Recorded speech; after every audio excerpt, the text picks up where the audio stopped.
Saya menggugat Aguan dan Antoni Salim, dasarnya adalah PT Pantai Indah Kapuk atau PANI ini yang punya proyek PIK 2, itu saham mayoritasnya 90% dikuasai dua grup bisnis. Yang pertama Agung Sedayu Group punya Aguan, yang kedua Salim Group punya Antoni Salim. Jadi yang sudah dibayar sebagian atau belum dibayar diiming-iming, nanti akan kami bayar sisanya semuanya, bahkan harganya lebih baik. Kalian nggak kami bayar, itu gara-gara itu tuh yang protes-protes demo-demo PIK 2. Jadinya kami nggak jadi bayar.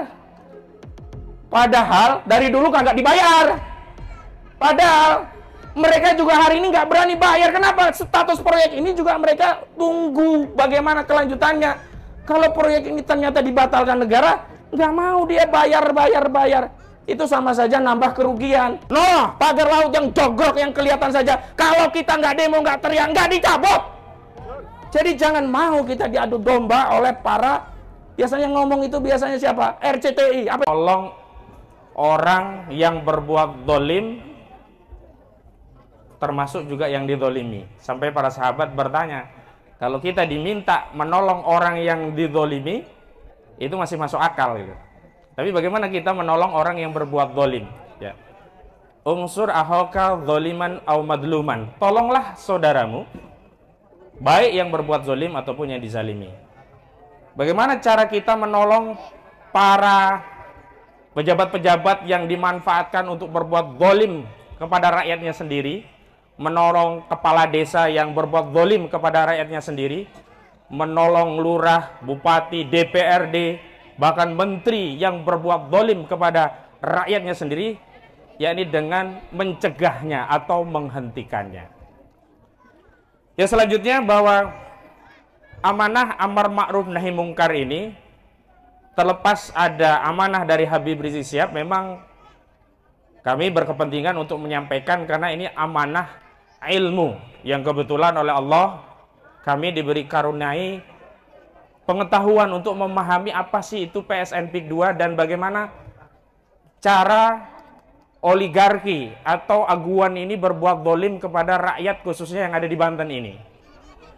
Dan sekaligus alhamdulillah mudah-mudahan saya juga bisa menjelaskan untuk membantah dalih-dalih, bukan dalil ya, dalih-dalih yang digunakan untuk mendukung kezoliman PSN PIK 2, baik menggunakan sarana undang-undang, misalnya dengan keputusan status proyek strategis nasional, termasuk dalih seolah-olah PSN PIK 2 ini menyelamatkan atau menghidupkan tanah mati atau tanah terlantar, atau dalam kaidah fikih disebut dengan ihyaul mawat.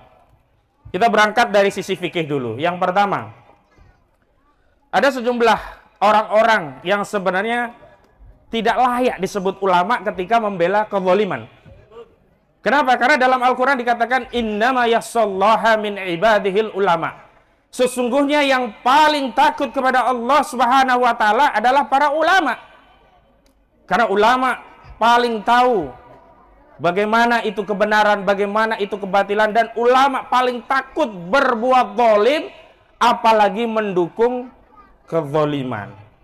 Jadi sebenarnya kalau ada ulama mendukung kezaliman, patut dipertanyakan ini, apakah benar-benar orang yang bisa disebut sebagai ulama yang paling takut kepada Allah, atau sebaliknya ulama yang takut pada penguasa atau berburu dunia dengan ilmu yang dikaruniakan kepadanya. Baik, saya awali dengan hadis Rasulullah Sallallahu Alaihi Wasallam. Rasulullah bersabda, man ahya ardon maitatan fahiyalah.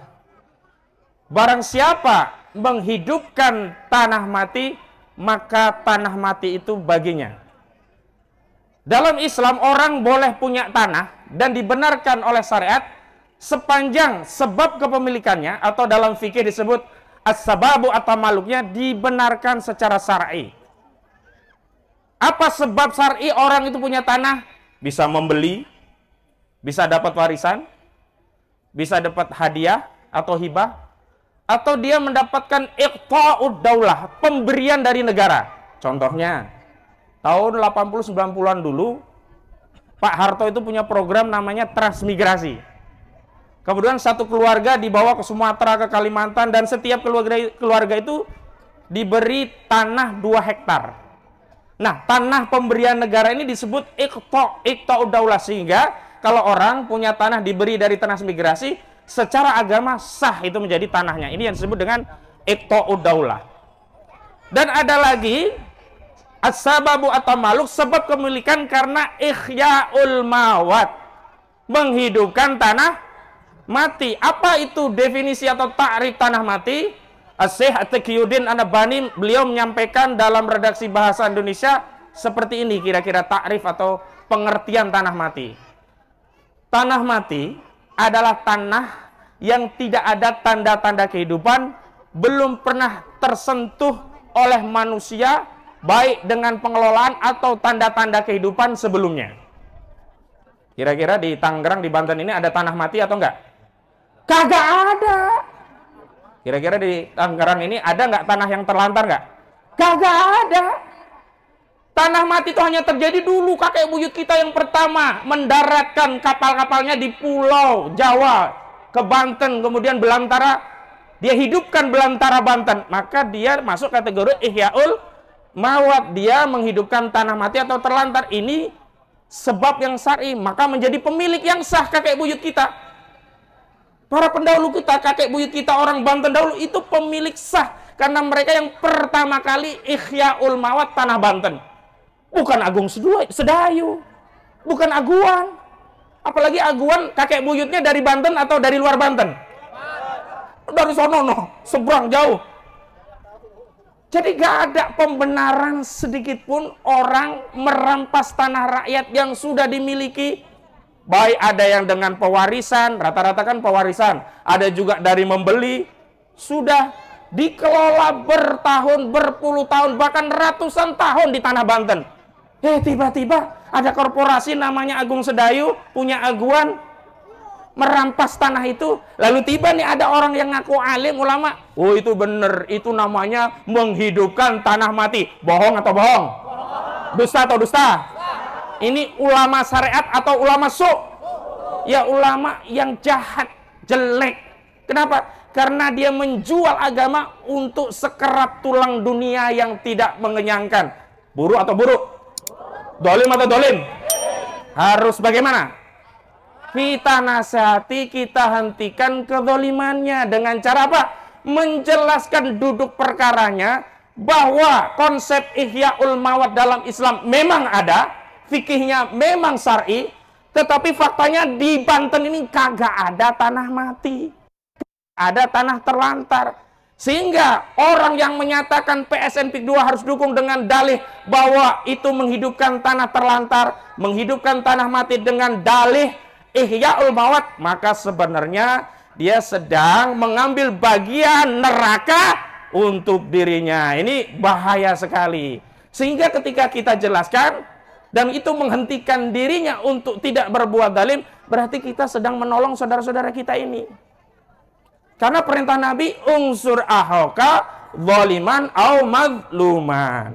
Ini dari sisi dalil syar'i fikih tentang ihya'ul mawat. Yang kedua dari sisi hukum negara. Yang disebut PSN itu adalah proyek strategis nasional. Yakni proyek yang punya nilai strategis untuk kepentingan nasional, yang tujuannya meningkatkan pertumbuhan, kesejahteraan, dan ekonomi di daerah. Sekarang pertanyaannya, ada orang punya tambak, setahun tambaknya bisa panen 3 kali. Sekali ngangkat tambak itu menghasilkan bandeng, udang, dan sebagainya. Kalau dijual 70 juta kira-kira. 1 tahun panen 3 kali, berarti berapa? 210 juta. Tiba-tiba ada orang mau datang dengan dalih ini proyek PSN. Dibeli tanah tadi 50.000 per meter. Ini menyejahterakan atau menyengsarakan? Ini proyek strategis nasional atau proyek strategis naga? Naga ini mau melahap tanah-tanah wong Banten dengan meminjam kekuasaan, minta label status PSN dari Siapa? Dari siapa yang ngasih PSN? Jokowi. Jadi secara hukum juga PSN yang diberikan kepada proyek PIK 2 ini tidak nyambung dengan tujuan PSN itu sendiri. Selanjutnya, PSN itu sebenarnya juga selain nggak tepat tadi, luasan wilayahnya juga kecil, cuman 1.755 hektar. Itu sekitar di Kecamatan Teluk Naga dan Paku Haji. Cuman tepatnya di mana sampai hari ini juga tidak ditunjuk oleh Agung Sedayu. Kenapa? Karena mereka memang sengaja menarasikan, menjual status PSN itu di seluruh wilayah Kabupaten Tangerang, bahkan sampai Kabupaten Serang, termasuk di Tanara ini. Sehingga kalau orang-orang mau dibeli tanahnya walaupun harganya murah, takut. Kenapa? Oh, ini kan PSN. Ini nanti kalau saya nggak mau jual, sama saja ngelawan negara. Daripada saya nanti di penjara, tanah saya juga nggak bisa saya ambil, ya sudahlah. Nggak apa-apalah. 50.000 perak per meter, nggak apa-apa. Itu pun ada yang belum dibayar, langsung digusur. Ada cerita yang sangat miris. Di Muncung, itu ada tanah sawah yang mau panen sebentar lagi, itu langsung diuruk.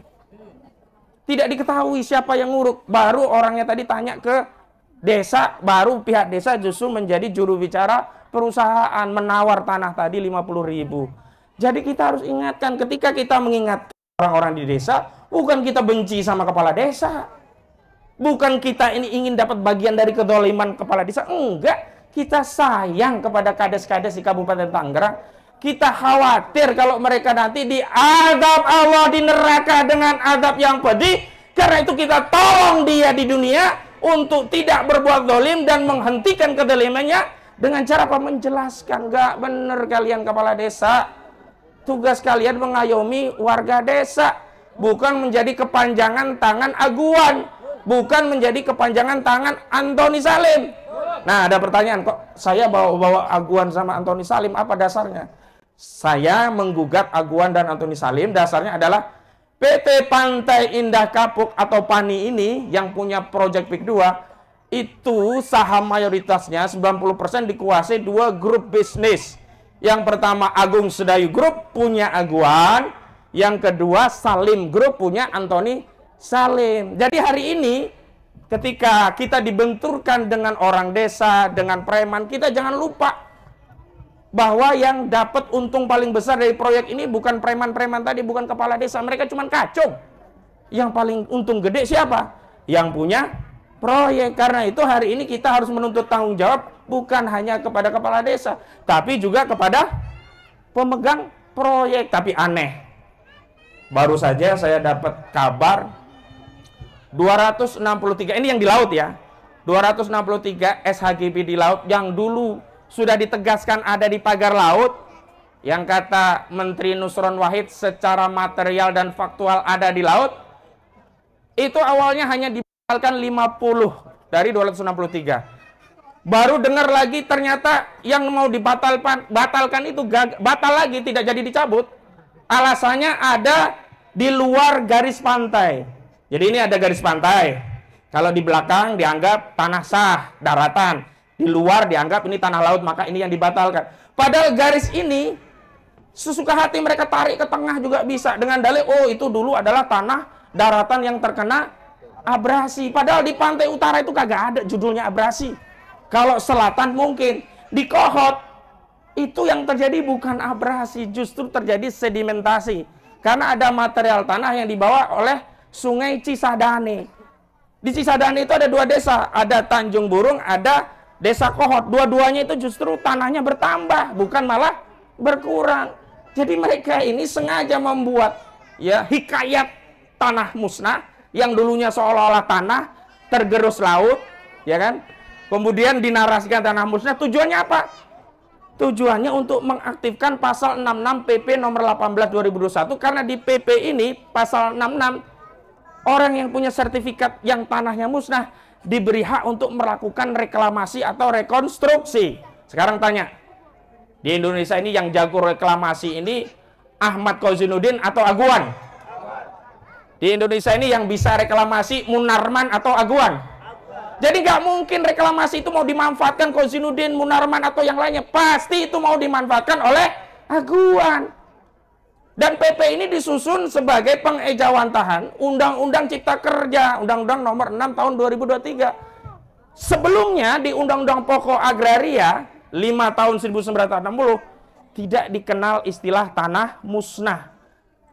Di Undang-Undang Cipta Kerja mulai diperkenalkan di pasal 49 istilah tanah musnah. Barulah di PP-nya itu dibuat pasal sebagai sarana untuk merampok laut dengan dalih dulunya tanah darat yang terkena abrasi sehingga musnah.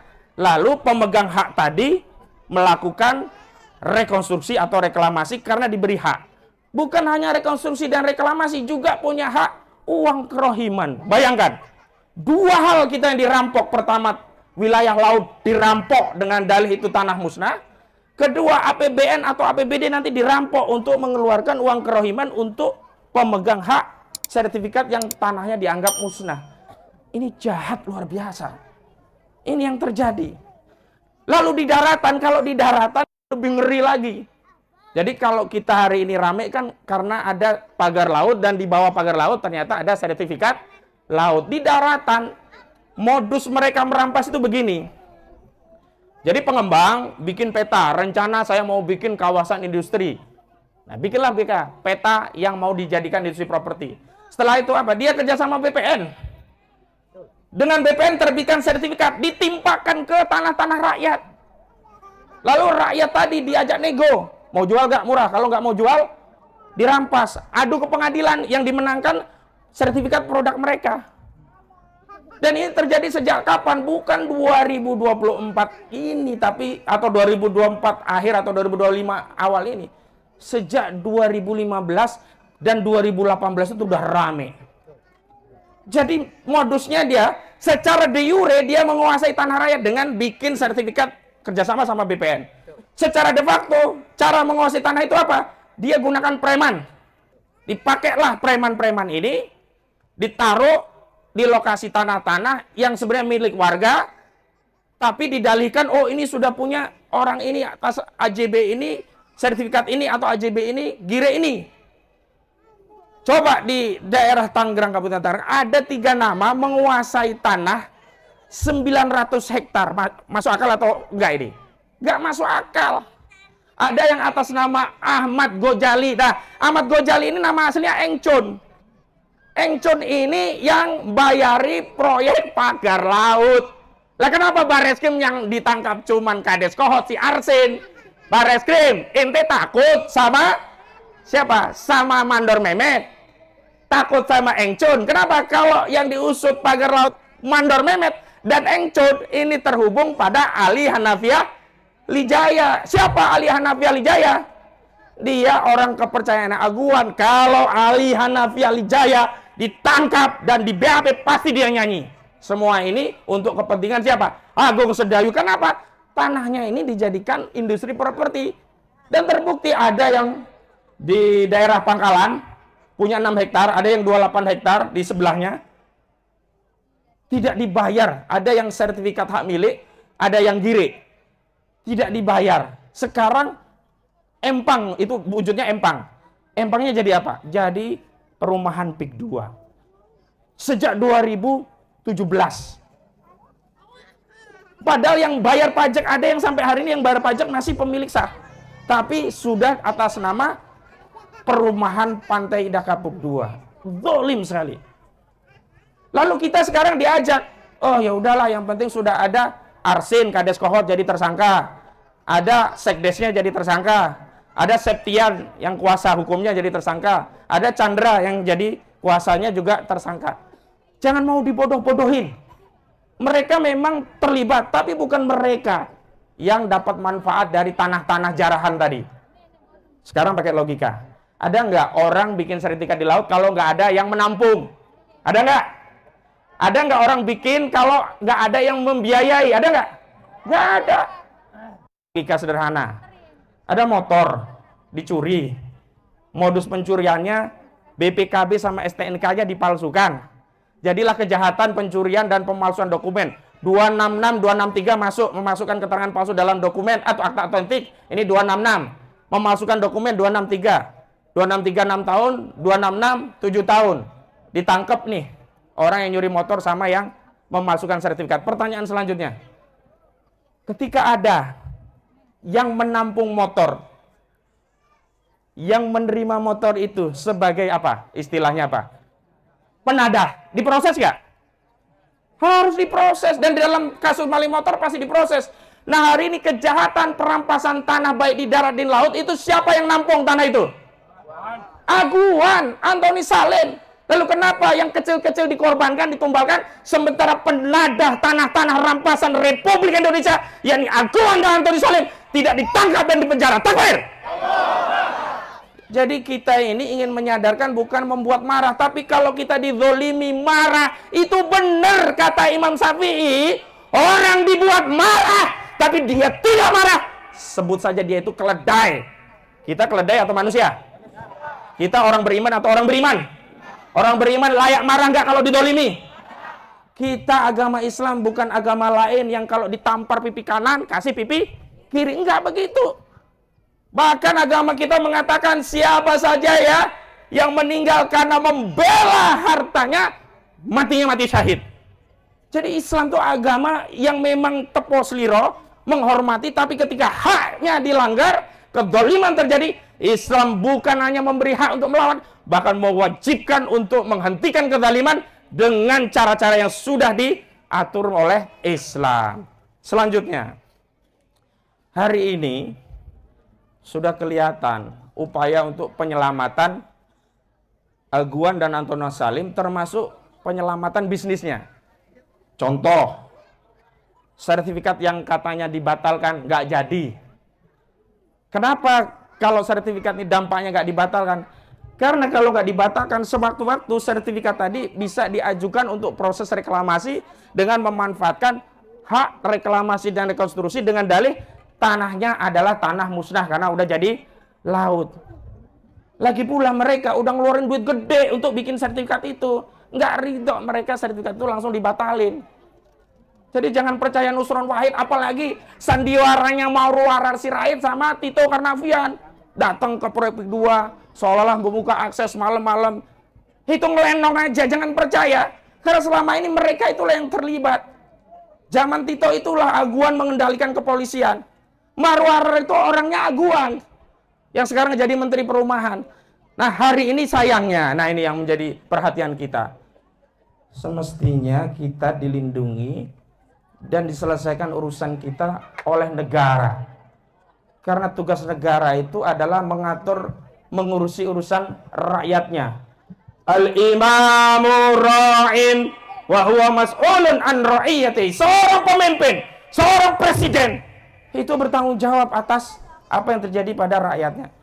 Semestinya pemimpin kita itu menjadi sunnah, menjadi perisai, menjadi pelindung bagi rakyatnya yang terzolimi. Al-imamu junnatun yuqatilu min wara'ih wa yuttaqabih.